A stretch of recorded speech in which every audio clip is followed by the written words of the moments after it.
Hello coin collectors and welcome back to the All Change Review.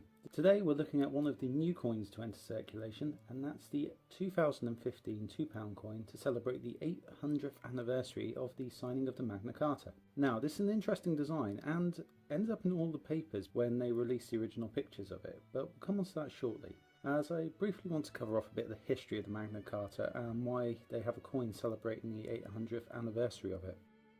So, King John, being the same King John as in the legend of Robin Hood, was massively unpopular due to the general abusing of his power, and the barons in the church weren't happy with this. So, to try and stop rebellion, King John agreed to give up some of his powers and sign the Magna Carta Libertatum, which is Latin for the Great Charter of Liberties, and this promised to protect the church rights, protect the barons from illegal imprisonment, and give them access to swift justice and a limitation on the amount of taxes to be paid to the crown.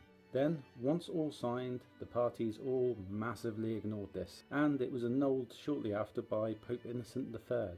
But this was a start which put in place the idea that the king was not all powerful and other men could have rights, which is why it kept getting brought up again and again by other kings until 1297, when finally Edward I made it part of England's Statute of Laws, which were the building blocks for Parliament and the formation of the government we still have to this day. So, with that in mind, the designer, John Begdal, has gone for King John in the centre, and to the left of him a bishop, and to the right a baron. And when asked about his design, John said, "I wanted to include the figures who would have been key players in the formation of the Magna Carta at Runnymede. I was influenced by the art of the medieval period, which was quite uncomplicated and crude, and the ornate cornice and rose carvings echo the architecture of the era, reflecting the time the Magna Carta was created.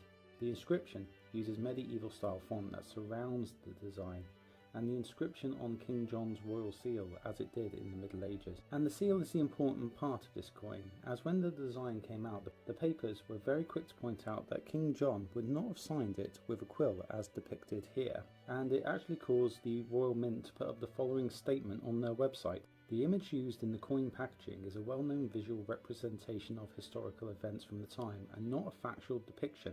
The Royal Mint understand the Magna Carta was in fact witnessed and sealed by King John, not physically signed." And I don't know why the newspapers reported this so much, as this is not a picture of actually what happened at Runnymede, where the Magna Carta was signed and sealed. It's just a design to represent it, and a nice one as well, I think. So, we'll come on to valuation, as there's one other thing I want to point out, and that's on the face side of this coin, as there have been two different portraits released. The first one was in the brilliant uncirculated packet and the proof sets, and they had the fourth portrait by Ian Rank Broadley on them, and you'll be able to spot that as the queen looks slightly different and it says IRB underneath her neck here. And you're also unlikely to find those ones in your change unless someone's opened the packet. The second one, which is the one you're most likely going to have, is the fifth portrait by Jodie Clark, and this was the one that was released into circulation, and the one we'll look at for the value as we come back to the reverse now. So, I had a look online at the last 10 of these sold from circulation to see what the average price for the fifth portrait version of these went for, and they went for an average of £3.82. which is about what I'd expect, as there were 1,495,000 of these released into circulation. And while not making it really low and rare, it does put it at the lower end of the scale for coins that have been released into circulation. For the fourth portrait, I could not find any for sale out of the packets, but I kind of expect them to go for a little more, as there were just less of them minted. But as we come to the end of today's All Change review, have you found this coin yourself, and do you have it in your collection? Let us know in the comment section below, and if you found today's video informative, why not give us a like and subscribe for more content. But until next time, coin collectors, thanks for watching and keep collecting. Bye!